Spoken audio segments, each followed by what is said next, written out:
takut untuk gagal. But you must remember, no pain, no gain. Tahu kan? Jadi perkara-perkara ini bukan kita mesti mencuba.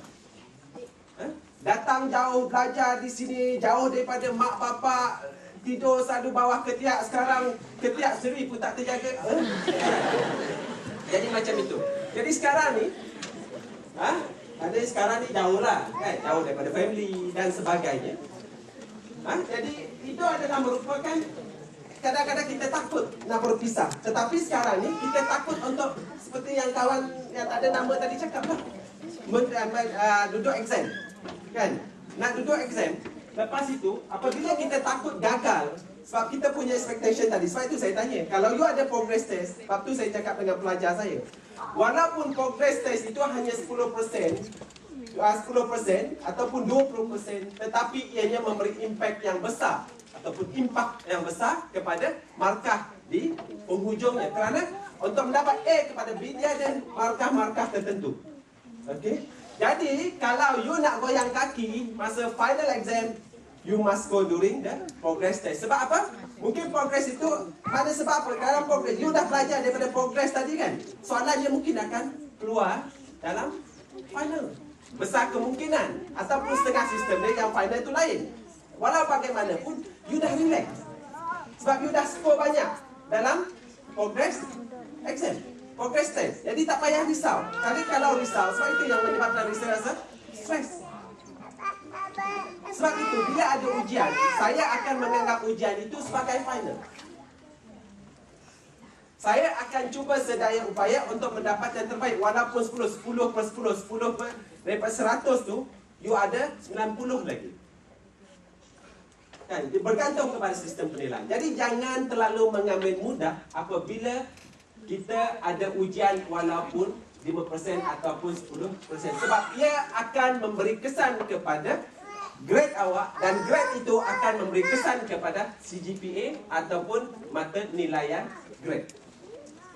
Okey? Dan yang seterusnya, kita rasa tercabar dan kita takut dinilai oleh seseorang yang ni. Apabila kita dalam keadaan stres, di antara faktor dia, besok nak present ni. Ni sekarang ada assignment kan? Banyak assignment kan? Banyak assignment.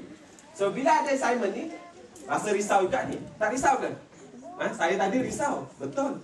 Itu perkara normal. Itu perkara that is natural. Okay? Apabila you ada perasaan gugup sedikit, tapi you boleh mengawal dan you boleh perform, that is normal.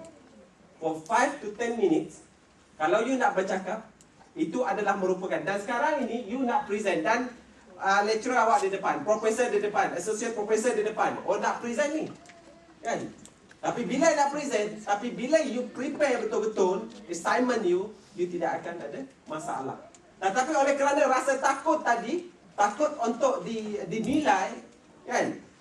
Jadi kita rasa stres itu datang somehow. Susah hati, risau. Kadang-kadang nak tidur pun tak boleh tidur. Kan? Saya boleh tidur semalam tapi pukul 1 sebab prepare. Alright, dan seterusnya expectation from yourself, parent, teachers. Okay. Seperti yang kita tahu bahawa saudara-saudari semua merupakan pelajar-pelajar cemerlang, kan? Jadi high expectation, betul? Nak jadi apa nanti ni? Pharmacy. So you are taking a bachelor in pharmacy, alright? And then you? Oh, semua sama. Kena campur so EQ tu berpindah. Okay? So, it's alright. So, maknanya bila you dah expect jadi pharmacy pada masa akan datang, so, expectation from those who has experience in pharmacy adalah tinggi, ataupun diri you sendiri itu. Takkan nak jadi pharmacy dah bagi Pak Penadol lah. Pak Penadol. Takkan? Banyak kan? Jadi kita tak mahu yang itu. Okay? Jadi sekarang ni, kalau cikgu you tahu, kawan you tahu, saudara-saudara you tahu, jadi itu merupakan satu daripada unsur-unsur yang menyebabkan ni. Aku ni, betul ke aku nak dapat pharmacy ni dulu? Masa exam ada juga toyo ni tu. Ini bukan dia. Bukan. Tak tahu toyo.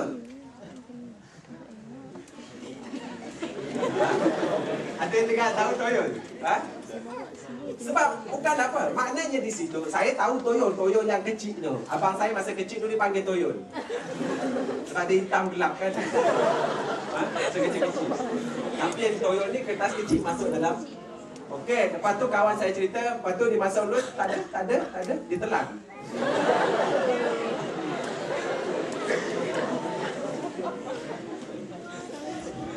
Okey, toyol paper kecil. Lepas tu kena tangkap. Budak ni pandai juga. Maknanya dia smarter than the examiner. Dia makan paper tu. Orang datang nak ambil bukti. Tak ada. Selama dia cakap tak ada. Memang dia makan nak sue macam mana? Sebab dekat universiti, kalau you ditangkapi bersalah, you kena dapat tindakan tertib. Macam mana orang nak sue you? You dah telan benda tu. La ilaha illallah. Ha? Kebijakan tetapi disalah. Alright. Okay. Peer pressure sama juga. Okay, and then yang saya cakap naturally nervous and worried. Kadang-kadang kan dalam sujud-sujud ni, cuba you salam dengan kawan. Ada yang berpeluh. Tadi saya salam dengan kawan kat luar. Apa hal tangan ni? Panas berpeluh. Apa hal pula berpeluh? Duduk jaga isteri pun berpeluh juga. Masa kat luar. Kan? Sebab apa? Itu adalah merupakan secara semula jadi. Dan ada di antara kita ni tak ada kena-mengena pun, tak semena-mena boleh berpeluh. Saya tak boleh okey lagi. Okey lagi steady je. Kan? Steady dalam arti kata boleh mengawal walaupun saya stres. Walaupun saya bercelaru, saya tidaklah bercelaru sebab ada fakta membantu saya. Sebab itu pentingnya persediaan bila kita membuat satu perkara. Dan saya tadi, pada mulanya saya nak bawa pendrive saja. Pendrive saja. Saya beritahu dengan organizer, saya bagi pendrive. Tetapi dalam keadaan tertentu, kita tidak tahu makna kita ada backup. Kena ada backup. Dalam arti kata, apabila kita belajar pun sebagai pelajar ini, and ini bergantung pada pelajar. Oh, saya nak pergi exam ni. Pergi exam macam tu. Maklumlah, confident. Pergi exam. Kawan-kawan lain tengok buku. Ada yang tengok buku dah sampai Telaga Batu. Abang Telaga Batu, kalau orang kahwin, kalau orang bujang dulu, masa bercinta, Telaga Batu, Islam ke Batu ni buku. Malu buku. Kawan kahwin, isteri ataupun suami Telaga Batu, mana mata buta betul.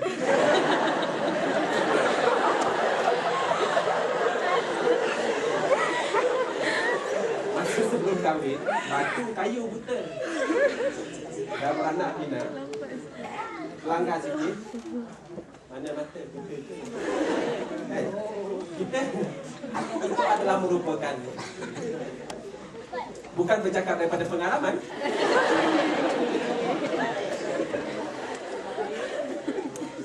Tetapi itu adalah merupakan daripada pembacaan dan pengamatan. Okay. Kalau tak tahu, tanya isteri saya kat belakang. Okey, poor skill dan study habit. Jadi kita tak ada vision. Okey, sebelum pergi itu kita tidak prepare. Sebab tu saya kata tadi, dalam apa pun baca buku tak salah. Kalau setengah orang dia kata, malas nak tengok buku. Sebab kadang-kadang benda tu, kadang-kadang kita berjalan ni, somehow kita akan berfikir apa yang kita dah baca, dia akan datang balik. Kan? Kadang-kadang kita berjalan berduduk macam saya tadi, dan ceramah ni. Kadang-kadang saya nak cakap pun. Masa saya dalam bas tu, saya ada point, saya akan catat. Ada point, saya akan catat.